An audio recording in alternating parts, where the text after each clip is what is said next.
Saludos de nuevo a todos. En este vídeo vamos a recordar la definición de ruido y hablaremos sobre la contaminación acústica, cómo se miden los niveles de ruido y sus soluciones. Trataremos las consecuencias de la pérdida auditiva y nos centraremos en el caso de la sordera de Beethoven y visionaremos dos vídeos recordando el himno de la alegría en versiones original y en la versión pop de Miguel Ríos. Comenzamos.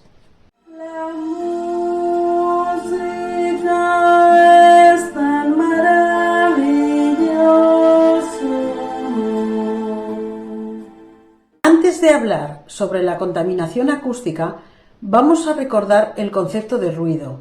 Como ya vimos en el vídeo 5, diferencia entre sonido y ruido, el ruido se define como la sensación auditiva desagradable y molesta para el oído, o como un sonido no deseado. El ruido es una vibración irregular. El ruido es la transmisión de una energía vibratoria transmitida a través del aire o el agua, que llega a nosotros provocando sensaciones, pero que al contrario que otros sonidos, que pueden transmitirnos información o sensaciones agradables, el ruido nos provoca daño o molestia. Cuando se utiliza la expresión ruido como sinónimo de contaminación acústica, se está haciendo referencia a un ruido, sonido, con una intensidad alta o una suma de intensidades que pueden resultar incluso perjudicial para la salud humana. Niveles altos de ruidos provocan sordera o daño temporal permanente en nuestro oído, pero niveles inferiores a estos suponen que la comunicación humana no sea posible. Cada vez existe mayor evidencia científica de que la exposición al ruido provoca una respuesta en el organismo que aumenta el riesgo de padecer graves problemas de salud. Los efectos sobre la naturaleza también son relevantes.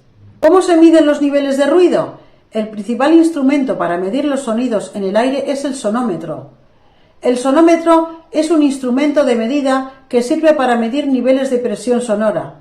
En concreto, el sonómetro mide el nivel de ruido que existe en determinado lugar y en un momento dado. La unidad que trabaja el sonómetro es el decibelio. Soluciones contra el exceso de ruido. Contra el ruido excesivo se usan tapones para los oídos y orejeras, cascos para las orejas, los cuales contienen una electrónica que disminuye los ruidos exteriores o por lo menos los hace que su audición sea más agradable, para así evitar la pérdida de audición, que si no se controla puede provocar sordera.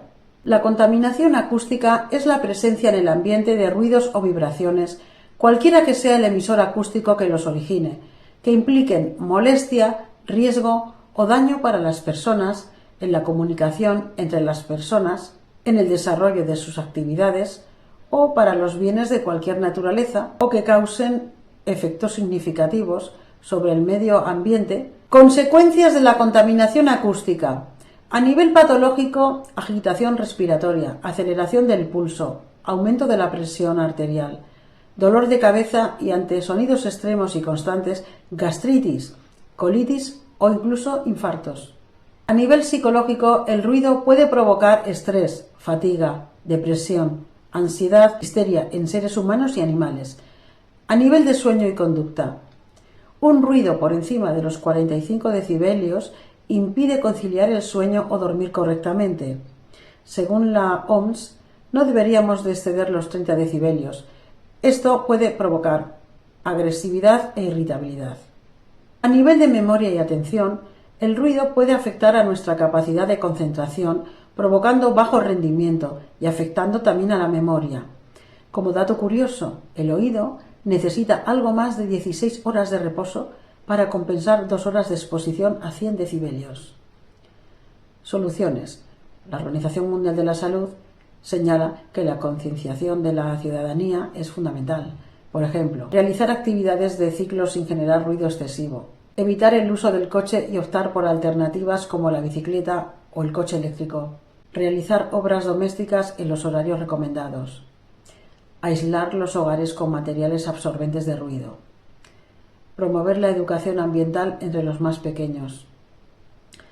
Las administraciones también pueden tomar medidas como proteger determinadas zonas, campo, espacios naturales, parques urbanos. Establecer normativas que contemplen medidas preventivas y correctivas, distancia obligatoria entre zonas residenciales y focos de ruido, como los aeropuertos, multas para los que superen los límites de ruido, aislar acústicamente los edificios de nueva construcción, crear zonas peatonales con horarios de circulación restringidos para la carga y descarga de mercancías, sustituir el asfalto habitual por otros más eficaces que reduzcan hasta 3 decibelios el ruido de la calle, minimizar el ruido del tráfico, instalando asfalto de bajo ruido en las carreteras, utilizar neumáticos silenciosos en los vehículos de transporte público, construcción de barreras o paneles acústicos absorbentes, mayor infraestructura para los coches eléctricos en las ciudades, promover la peatonalización de las calles, habilitar carril bicicleta, otras alternativas de movilidad, habilitar zonas verdes o zonas tranquilas. En los últimos años y desde la Unión Europea se ha potenciado el uso de nuevas barreras que permiten cambios en las ondas de sonido, principalmente para autopistas y otros transportes como los trenes. Las pruebas parece que se van a expandir por el norte de Europa.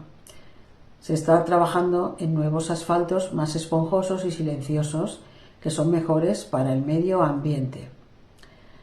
Bueno, medidas que podríamos tomar a nivel individual, por ejemplo, uso de medios de transporte alternativos, evitando el vehículo a motor, por ejemplo, el uso de la bicicleta, caminar, etc. Controlar los niveles de intensidad de la televisión o de la música en casa. Al pasear por la calle, evitar hablar en alto o gritar. Evitar el uso de electrodomésticos como la lavadora o el lavaplatos, sobre todo en horario nocturno. Otra medida sería mejorar el aislamiento del hogar. Utilizar la protección individual al estar expuestos a ruidos intensos. También controlar la intensidad al utilizar auriculares para escuchar música. Consecuencias de la pérdida auditiva. La diferencia entre el funcionamiento de un oído con pérdida auditiva y el funcionamiento de un oído sano se evidencia a través de las células ciliadas. Estas células son muy frágiles y se pueden destruir de forma abrupta o progresiva cuando se someten a intensidades sonoras importantes. El problema: no se regeneran y no se pueden curar ni reemplazar. Cuando una célula ciliada se daña, la transmisión de la señal hacia el cerebro se vuelve imprecisa y se experimentan dificultades para oír. En cambio, cuando se destruye la célula ciliada, ésta no puede transmitir la señal hacia el cerebro, por lo tanto ya no se puede oír. Esta pérdida auditiva es irremediable. La disminución de la agudeza auditiva tiene consecuencias para las personas que la experimentan a nivel social, físico y psicológico. Vamos a hablar de los problemas sociales que acarrea esto. Dificultad para comunicarse. La persona no comprende o entiende mal a su interlocutor, pidiéndole a éste que repita o que hable más fuerte para poder comprender. Aislamiento. La persona que padece una pérdida auditiva tiene tendencia a encerrarse en sí misma y por lo tanto a aislarse socialmente. Poco a poco esta persona se excluye a sí misma o la excluyen. Problemas físicos. Dolores de cabeza, hipertensión, pérdida del equilibrio, acúfenos o hiperacusia, problemas psicológicos, estrés debido a la falta de percepción del mundo que la rodea y como consecuencia tener un sentimiento de inseguridad. Estas personas también tienen la moral por los suelos, como consecuencia de una falta de confianza, una baja autoestima, un sentimiento de vergüenza, etc. En ocasiones, esto puede llevar a la depresión. Una pérdida auditiva también produce fatiga y pérdida de apetito. En el caso de los niños con discapacidad auditiva, relacionarse les obliga a buscar estrategias para comunicarse. Actuarán por imitación, se intentarán expresar gestualmente o a través del propio juego, buscando sustitutos al habla. El familiar o el educador pueden propiciar juegos con palabras y sonidos para que el pequeño mejore su habilidad lingüística y comprensiva. Vamos a hablar de Beethoven. Ludwig van Beethoven fue un compositor nacido en 1770 cuya obra pertenece a los movimientos clasicismo y romanticismo musical. Su sordera comenzó a manifestarse a los 26 años, ya era notorio a los 27. y comenzó en el oído izquierdo y luego se hizo bilateral. Inicialmente la hipoacusia, baja capacidad auditiva, era frente a sonidos de alta frecuencia asociados a un severo tinnitus. La pérdida de audición de Beethoven parece que se debió a una infección por fiebre maculosa por una picadura de la pulga de una rata, sufriendo daños en el sistema nervioso, con daños irreparables en la audición. En el testamento de Heiligenstadt, una carta escrita por Beethoven a sus hermanos relata la desesperación del compositor por su creciente sordera y sus deseos de sobreponerse. Él mismo comentaba que en el teatro estaba obligado a inclinarse hacia el escenario para entender a los actores o músicos y por momentos no escuchaba nada de notas altas de lo que ellos decían. Con 47 años ya no pudo escuchar música y tuvo que usar libros de conversación en los cuales sus interlocutores se comunicaban con Beethoven a través de la escritura.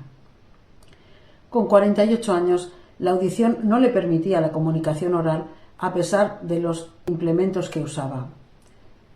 Su sordera le supuso a nivel psicológico una pérdida de la autoestima, la habilidad emocional, esto es, ataques frecuentes, involuntarios e incontrolables de llanto o risa exagerados, aislamiento social progresivo, descuido y abandono de sí mismo y pensamientos suicidas que logró superar únicamente gracias a su sentido moral y a su amor por la música. Soluciones que adoptó Beethoven a su problema de sordera.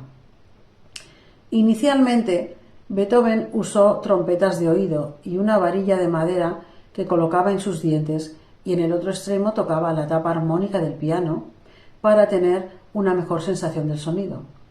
Sin embargo, no le resultaron de mucha utilidad. También utilizó un dispositivo en forma de tubo de metal que colocaba en su piano para poder sentir las vibraciones de la música en su cuerpo. También usó un audífono especial. Bueno, podemos ver en esta imagen aparatos de aquella época que utilizó Beethoven. También cortó las patas de su piano y lo colocó directamente en el suelo para sentir las vibraciones de la música de manera más directa. Componía a través de su audición interna. Beethoven escuchaba y trabajaba con la música en su mente y podía imaginar cómo sonaba la música que estaba componiendo. Se apoyó mucho en su conocimiento de la teoría musical. Este conocimiento le permitía comprender cómo funcionaban juntas las diferentes notas y cómo se estructuraban las composiciones. Tenía una grandísima memoria de cómo sonaban los diferentes instrumentos y notas. Podía recordar e imaginar el sonido de cada instrumento, lo que le permitió componer música orquestal de gran escala. Bueno, obras que compuso Beethoven ya estando sordo. Compuso nada más y nada menos que la Novena Sinfonía, una de las piezas clásicas más importantes de todos los tiempos. Fue la primera sinfonía que combinó un coro y solistas con una orquesta completa y dura más de una hora. En 1824, a sus 54 años, en el estreno de su Novena Sinfonía, Beethoven no pudo percatarse de la ovación que estaba recibiendo, hasta que una de las cantantes, la contralto Caroline Ungar, lo hace girar de cara al público. En esta sinfonía está incluido el famoso Himno de la Alegría tan popularizado por Miguel Ríos. Ahora vamos a escuchar un pequeño fragmento del Himno de la Alegría de Beethoven, la original, y nos daremos cuenta de su expresividad y grandiosidad y del por qué ésta se ha convertido en una de las melodías más famosas de todos los tiempos y del mundo entero.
que Beethoven compuso en este periodo la Missa Solemnis, los últimos 6 cuartetos de cuerda y las últimas sonatas para piano, obras absolutamente espectaculares también. A modo de conclusión, la mayor parte de la música que por siempre ha influido y sobrecogido a millones de seres humanos desde entonces surgió de la mente de Beethoven, ese hombre que no pudo escuchar nada de ella y que a pesar de sus problemas auditivos encontró en la música una vía de escape y expresión, trascendiendo todas las barreras físicas y emocionales. Su legado ha perdurado en el tiempo, inspirando a generaciones de músicos y oyentes, llevando su mensaje de resiliencia, esto es, la capacidad para superar momentos difíciles y dejar atrás el dolor emocional y mirar hacia el futuro. Una gran valentía, por su parte, que sirve de ejemplo a todos nosotros. Aquí hemos tratado en este vídeo el tema del ruido y de la contaminación acústica, de qué manera y qué consecuencias tiene para las personas a nivel social, físico y psicológico. Hemos visto el caso de Beethoven, cómo vivió él su sordera personalmente, ilustrando 2 vídeos donde se pone de manifiesto una de sus obras más conocidas, el Himno de la Alegría, perteneciente a su 9ª sinfonía. Bueno, pues hasta aquí el vídeo de hoy. Si te ha gustado, te invito a suscribirte a mi canal y a darle al me gusta. Y recuerda, la música es algo maravilloso que nos ayuda a ser más felices y a cambiar el mundo. Muchas gracias.